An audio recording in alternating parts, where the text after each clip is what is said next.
Bahagia Ustazah Sharifah Zahra Said Muhammad menerusi segmen Hurul Ain.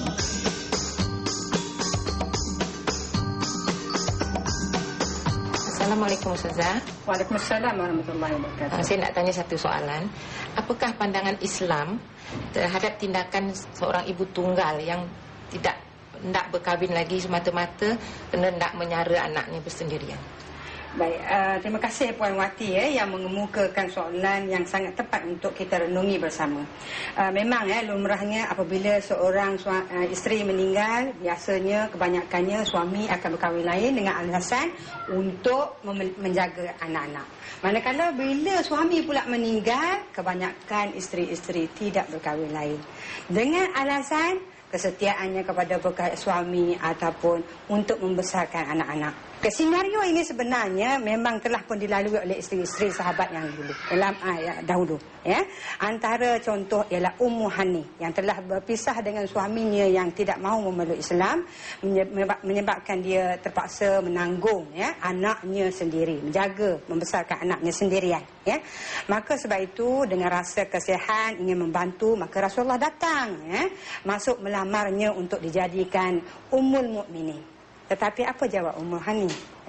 Maka dengan tegas Ummu Hani mengatakan, "Ya Rasulullah, sesungguhnya engkau lebih kucintai daripada pendengaran dan penglihatanku sendiri. Tetapi hak suami sangatlah besar.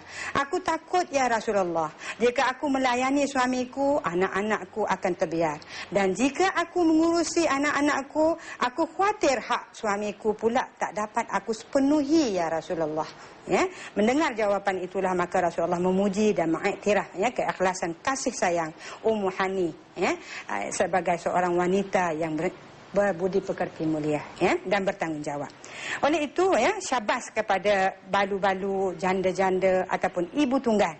Sebenarnya Islam memberikan kedudukan yang amat tinggi dan amat menghargai pengorbanan anda semua.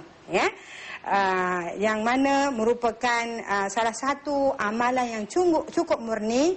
Yang pentingnya pastikan diri ibu-ibu adalah merupakan ibu yang solehah dan bertanggungjawab, yang mana menghabiskan waktu mudanya semata-mata untuk membesarkan anak-anaknya. Bahkan Islam telah memberikan jaminan kepada ibu-ibu ini di akhirat kelak mereka akan duduk bersama dengan Rasulullah, di mana hadis Rasulullah yang bermaksud pada hari akhirat kelak aku akan duduk berdekatan seperti dua jari yang bergandengan dengan para wanita yang pipinya sering dibasahi dengan kebimbangan dan kesedihan kerana menyara anak-anak perempuannya sehinggalah mereka berkahwin.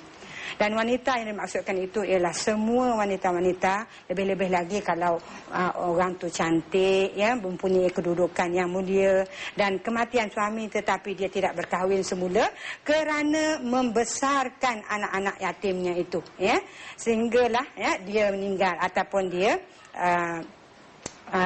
anak-anaknya dewasa.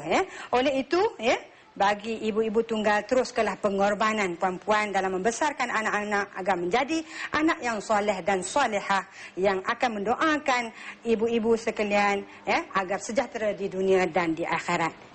Dengan itu sebagai renungan, hayatilah sabda Rasulullah yang mengatakan pengorbanan ibu terhadap anak-anaknya menjadikan ia sebagai penghuni syurga dan akan menyelamatkannya daripada api neraka.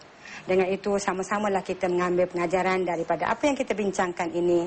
InsyaAllah bertemu lagi di lain siri dalam segmen Hurul Ain. Wassalamualaikum warahmatullahi wabarakatuh.